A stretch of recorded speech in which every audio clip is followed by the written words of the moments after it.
Hey everyone, here I am again, and this is another book review with me, and we're going to be reviewing The Universe is a Green Dragon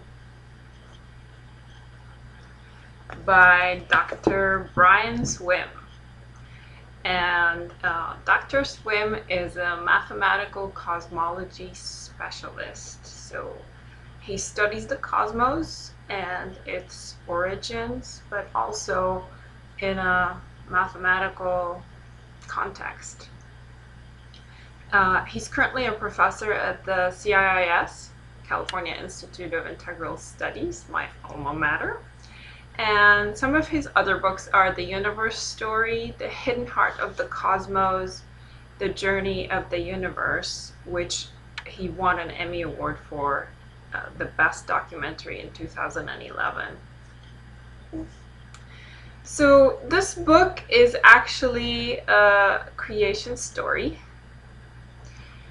as the title indicates. However, it is very different from other creation stories that we're familiar with. So there's no Adam and Eve, no one eats the forbidden fruit, and no one gets cast out of heaven. In this story, we are informed that the universe follows several laws or dynamics, as Dr. Swimme calls them, that helped create it and that keep it going. And the book is in the form of a conversation between a youth and Thomas Berry, who is a Catholic priest of the Passionist order, whom Dr. Swimme had met along the way. So the book is divided into 3 chapters, and it begins with Thomas Berry telling the youth that humanity is here to witness the splendor of the universe, just as the parent witnesses their child. According to him, the universe is entirely based on attraction or allurement, as he calls it. And allurement is a mysterious force that we cannot understand, but we can become aware of it by pursuing that which we're attracted to in life. So it's the idea of following your bliss, following whatever you're passionate about, and just by doing that, we're helping the universe expand and evolve and get to where it needs to go. Allurement can also be defined as an evolving fascination or love. I found that really interesting. So the universe is love. And then it helps to remember that the universe is inherently violent, and there's violence in the forces of the cosmos, because evil comes from cosmic risk. So beauty and allurement are at the root of all evil, he says, which makes sense. Sometimes we can get too carried away in certain things, and the result will be evil. So he says, hence the violence in humanity. But it is not the dominant fact. The enchantment of being alive is what draws creation into violent acts. Humanity brings a new quality of violence, one that comes from the power of self-reflection. Humanity is self-absorbed and does not think about how we may benefit the universe. Instead, we exploit the earth and its resources. To choose an allurement that leads to beauty is to relinquish control and possessiveness, and just to be, just live. He says we can transform the earth by becoming authentic and refusing to pass on our inherited suffering. So, self-reflection, realizing what it is that we're carrying and refusing to pass it on to other generations. In chapter 2, he talks about the dynamics that fashion the cosmos, and this was my favorite chapter because I sort of was trying to correlate it to the Ayurvedic table of the elements: fire, air, water, ether, wind. And it's actually not the same thing, although at first glance I thought it was. So he says that the dynamics, or the forces behind the cosmos that play out every day in our lives, are as follows. And for us to become authentic, we must embrace these forces as part of our own and experience them in a non-dual way. And these powers, he says, are of the sea, land, fire, life, and wind. So the ocean has the power to dissolve the universe. Anything submerged in the ocean will dissolve over time.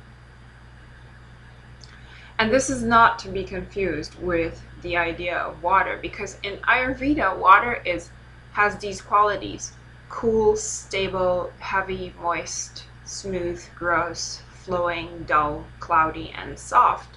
Whereas here he's saying that the ocean dissolves. So the power of the ocean is to dissolve the universe.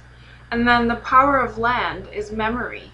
Reconnecting and remembering our evolution is what brought us to the moment. Without this memory, we cannot be who we are now. Think about it. So in this moment, whatever we're made of is a memory of our ancestors. It's generational. We can't get away from that.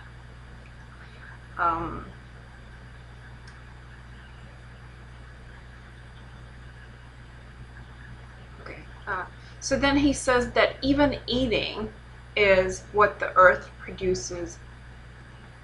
Eating what the earth produces is a form of remembering, and so it is an exercise. The power of life is not death, but play. So life is play. Embracing our death is to show ourself and deepen our adventure. The power of fire is the self-organizing activity. A human is similar to a flame. So the flame, he says, self-organizes into that flame. When there's wax and a wick, we get a flame. But the self is also behaves that way. It self-organizes, it builds its life, it creates its life. He calls it unseen shaping. I like that word, unseen shaping.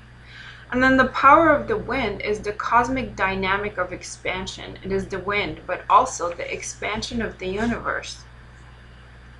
This is the second law of thermodynamics, where there is dispersal behavior. And he gives an example of heating a sheet of metal.